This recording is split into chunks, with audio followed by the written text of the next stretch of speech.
Hey LAN Party Gamers, and welcome back to another build log.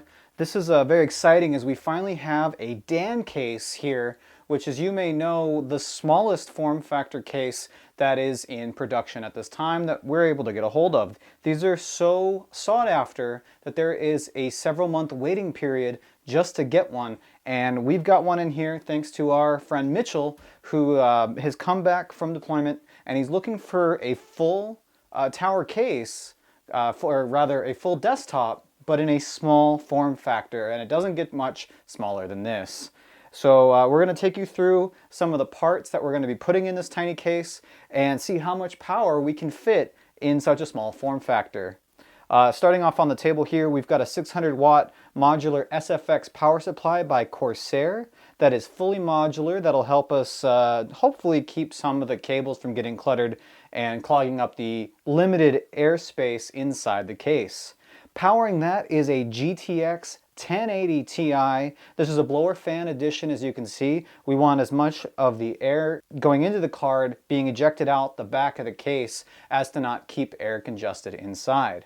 Now for storage, we're going to have a NVMe, this is a 500 gig 680 EVO paired with two 480 gig standard SSDs that we're going to be putting in RAID for his fast storage. We also have 32 gigs of Ballistix RAM, 2300 DDR4, all paired and going into a Fatality ITX board.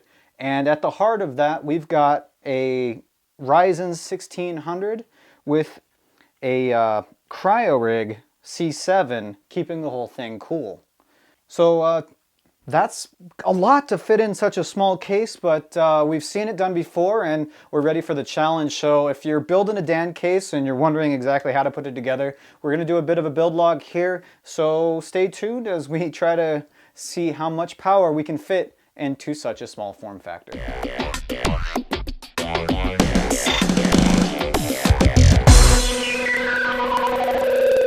Okay, now that we've got you associated with all the different parts we're going to be putting in this build, the first thing we need to do is take apart the case. It's pretty straightforward. Both the top and front are the same piece, as well as the two side panels. And they're all held together with the same type of screw. So let's go ahead and get it apart. Once we have the 4 screws on the top of the case and the 2 screws on the front bottom removed, the front and top simply slide off together. We can now go ahead and remove the screws on the bottom for the side panels. There are only 2 screws per side panel. You will have to remove them all in order to access all the different parts of the case. Now once you have these 2 screws off, there are 4 locks in here that are basically you just pressure release, so you just pull and they come right off. Okay, now with the front and side panels off, we're able to get a good idea of how this case is laid out. On this side we've got the GPU bracket, which is a hard PCB that your GPU will plug into with a soft ribbon cable that actually extends underneath the motherboard and then back around to plug into the PCI slot on the motherboard itself. On this side also we have the power cord, which is an extension cable that will go into the power supply, which is on the other side. So let's go ahead and take a look at the other side now.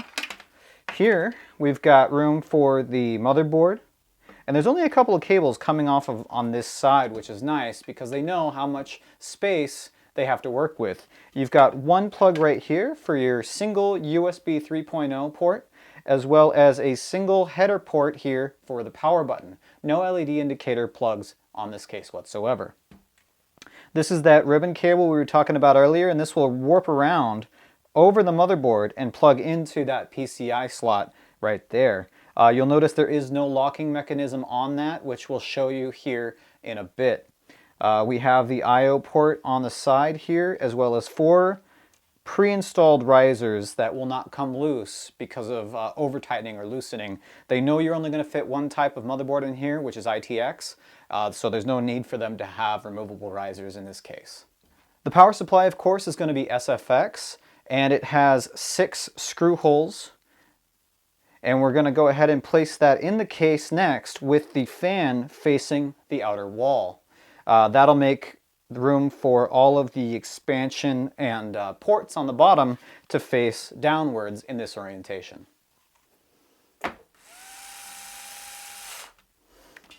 Now with the 2 middle screws plugged in, I can let go of the power supply and screw in the other 4. We'll go ahead and unscrew all 6 screws in. Just because this is going to be a mobile unit, we want this thing to be able to be carried places without worry about things like the power supply coming loose in transit. Now that we've got all 6 screws in the power supply, we're going to go ahead and flip the case around and install our GPU. Make sure that these ports here are open on the back and that the shield on top has been removed already to make room for it. Let's go ahead and take our GPU and we'll put the ports here on the front into the case first. Then we'll push the rest of the card into the bracket at the bottom and push it down snugly. You should hear it go click. If not, just make sure it's down to where the metal touches the metal here on the I/O port on the back.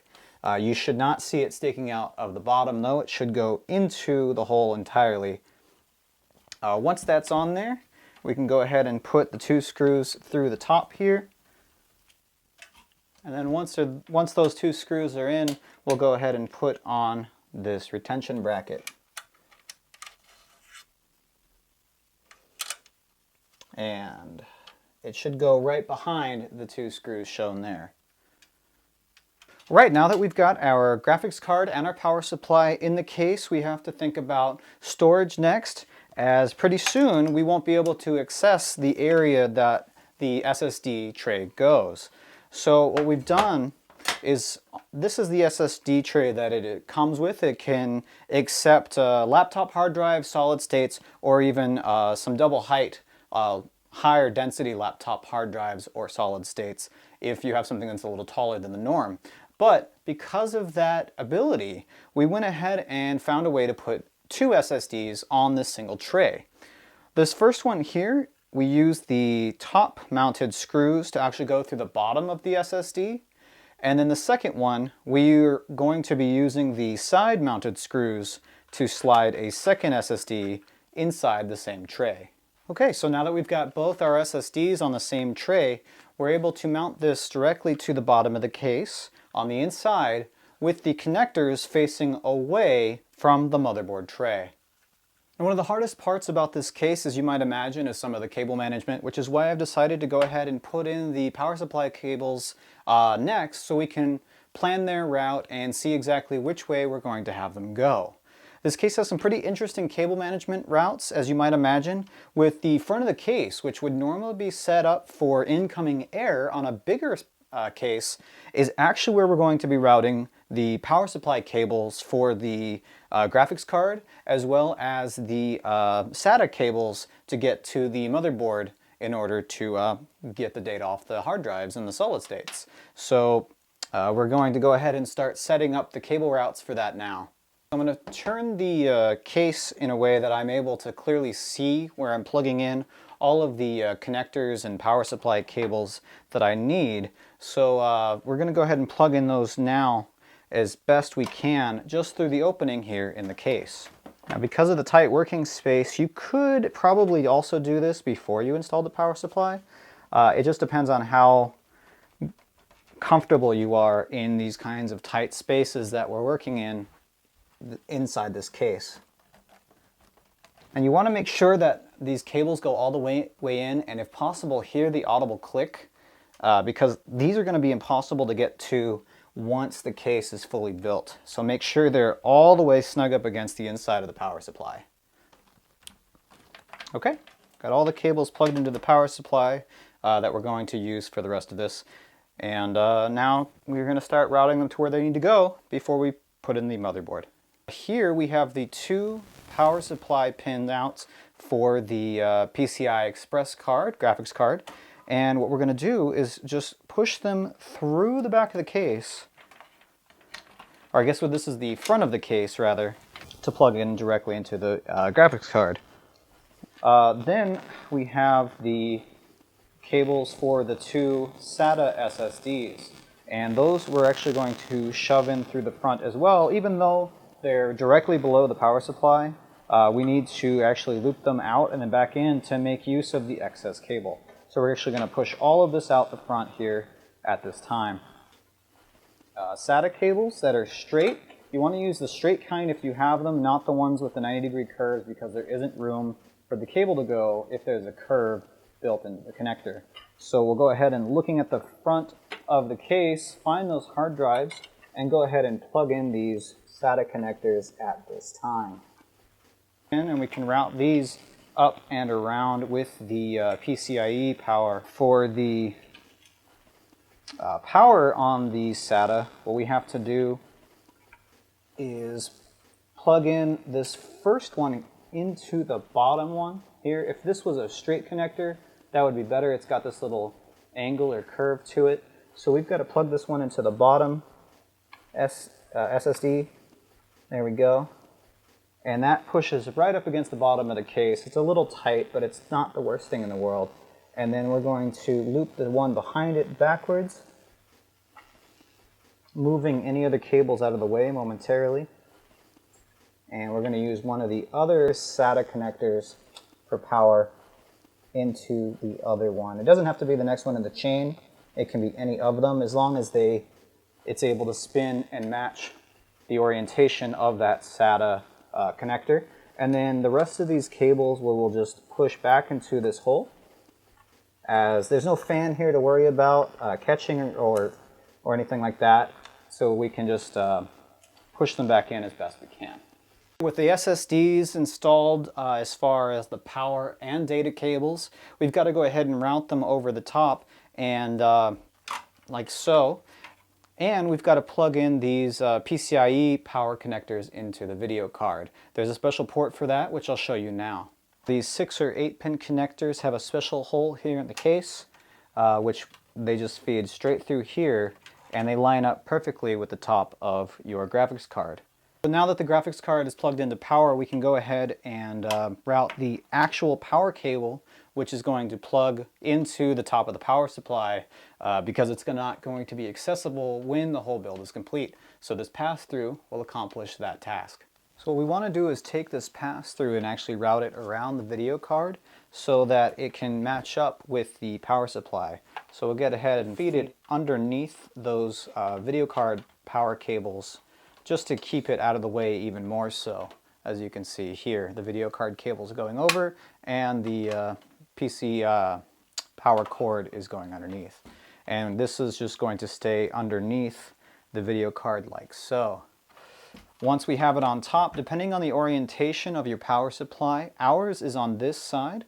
We go ahead and make sure that the power switch is set to on, which on ours is the little I.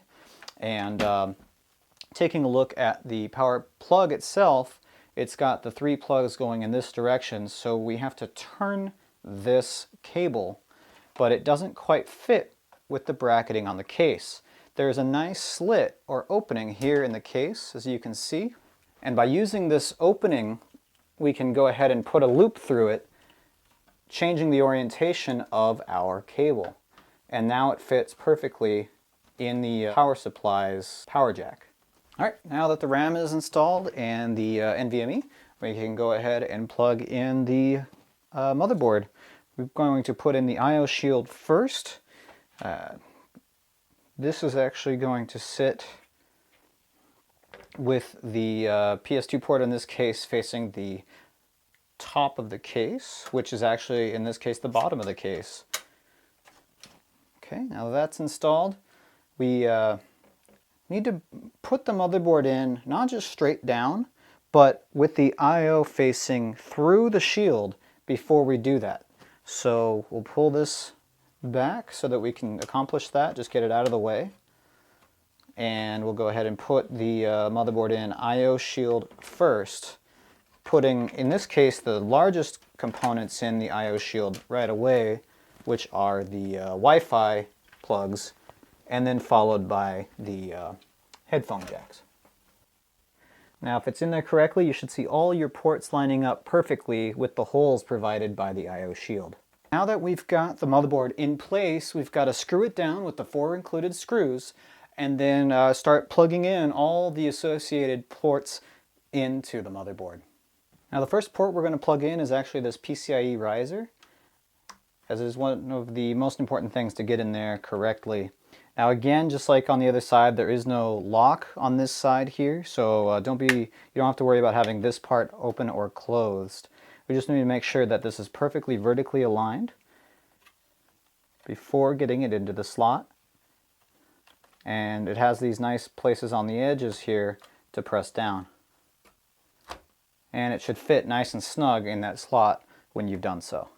Alright, next off we've got the 8-pin power connector for the power supply, which is right in here. And this one routes pretty much just right behind the motherboard. You can actually take some of the slack and press it down against the bottom of the case here.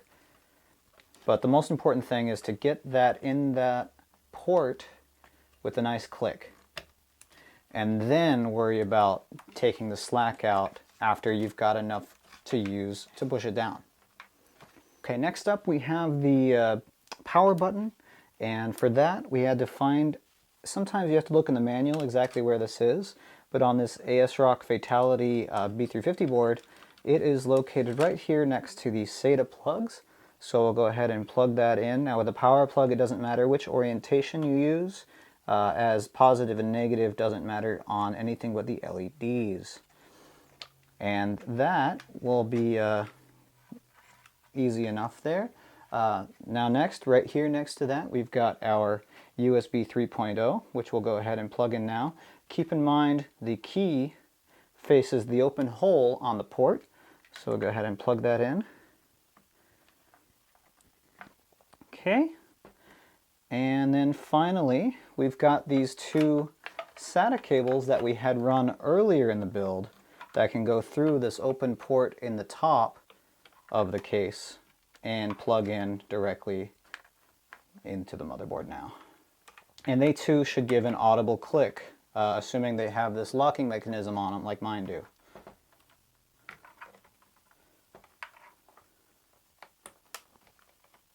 You might notice I'm keeping a gap right here underneath them between the RAM and the SATA connectors so that I can use this space as an area to fold this cable here into for the USB 3, just as an area to keep that from going everywhere. It's a nice sort of route, and it leaves open this 24 pin that we'll do next. So the 24 pin, just like the other ones, has a key here, and that will correspond to a lock on the motherboard itself. We'll go ahead and put this in that nice gap we made earlier. It's a little too dark to put the camera in here, I apologize, but we're going to make sure that it has a nice loud click when we get it all the way. There it is. So that's everything. We just have to fold a lot of these cables in and underneath so that we can close this side panel. This 24 pin we can actually just fold straight over like that. And a lot of these cables, because they're flat, are meant to be in a crisscross as they're pushed down like an accordion. There we go, out of the way. And that'll stay like that when we put the front panel on. Now it's time to go ahead and put the side and front panels back on, and it's basically just a reverse of what we did before. We'll go ahead and do the easy side first, which is what I'm calling the graphics card side, as there's less cables pushing up against it. We'll go ahead and line the screw holes up with the screw holes on the bottom of the case, pushing in these retention brackets now. These are nice. You could probably get away with not screwing in the bottom if you wanted to, but since this is something that's going to be traveled with, we don't want to take those kinds of chances, so we'll go ahead and screw them in regardless. Next up, we've got the other side panel, which will be a little bit more rough to install because of all these excess cables, especially this 24 pin. If you manage to get custom length cables for this, that might be your best option, but these seem to fit in here without too much issue. So we're just going to hold those down as we place this side panel on, and then quickly move our hand out of the way and put these retention brackets down. There we go. And actually that fits in there quite nicely. We're just going to go ahead and put these screws in the case now. Now these cables have to lay more or less flat in order for the power button and USB port able to align with the ones on the front of the case here.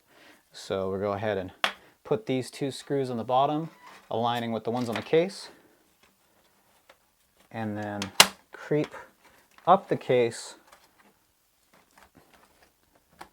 aligning them and pushing the cables flat as we go. And we'll go ahead and put a screw in there to keep them that way for the rest of this time. Now that we've got the ones on the bottom, we can go ahead and flip it around and do the 4 on the top. Okay, now with our case fully assembled and put together, we can go ahead and plug it in and see if it boots, install some Windows games, and get some benchmarks out of it. So let's try that out.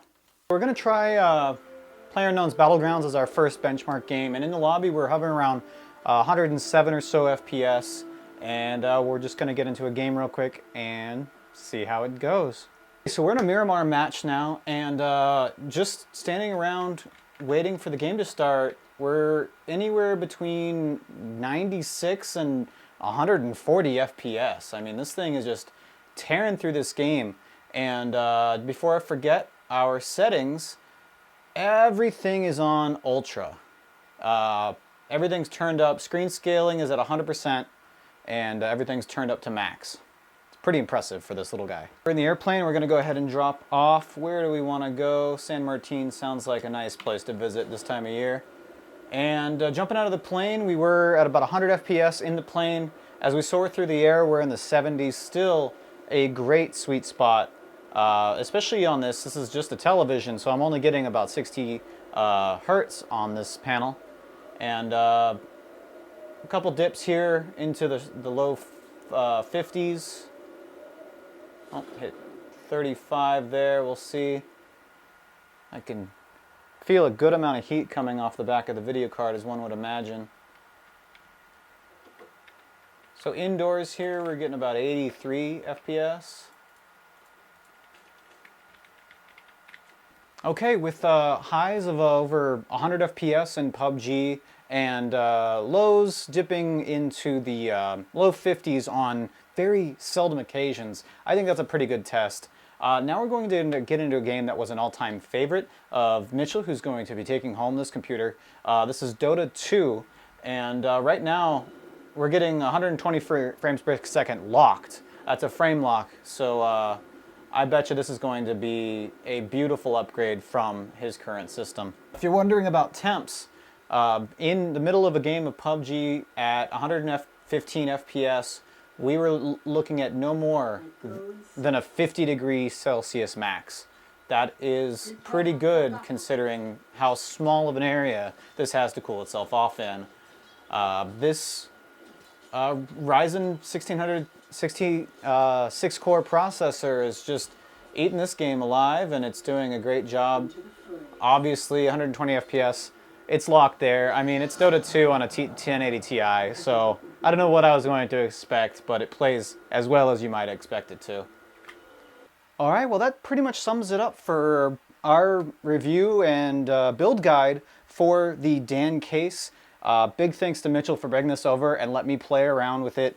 And the parts that you picked out really seem to work well together. The Ryzen 1600 paired with a 1080 Ti just blew through the couple of games that we were able to test in the time we had. Speaking of things that we were able to test out, we did a 3D Mark score, and as you can see, we got an 8033, putting it higher than 84% of computers that have run that same test. So this little guy might give some other people envy of what is under the hood. And being able to keep all of the components in here running without overheating. As I said, the CPU got no greater than 50 degrees Celsius with the fan maxed out. And I didn't really want to touch the GPU. I'm going to let it run at stock speeds and and not doing any overclocking, just in case, as we are kind of maxing out what the power supply can do, as NVIDIA's website shows us. A 1080 Ti's minimum requirements is a 600 watt power supply. So we're right there, and happy to see that this is all working out so well. And I'm expecting to see this coming to a lot more LANs here in the future as he makes his way out to more of our events. And I want to see you guys there too. If you're in the area, please drop by. If you want to see when we're doing a LAN next, go to SanDiegoLAN.net. Or if you can't, just come and subscribe to this channel and tell us what you think. Would you buy a DAN even with the long waiting periods? I think I would if I needed one. And if I needed something of this size, it does an amazing job for how small it is. Anyway, those are my thoughts. I'd like to hear yours. Throw them down in the comments section. And as always, thanks for watching. Bye.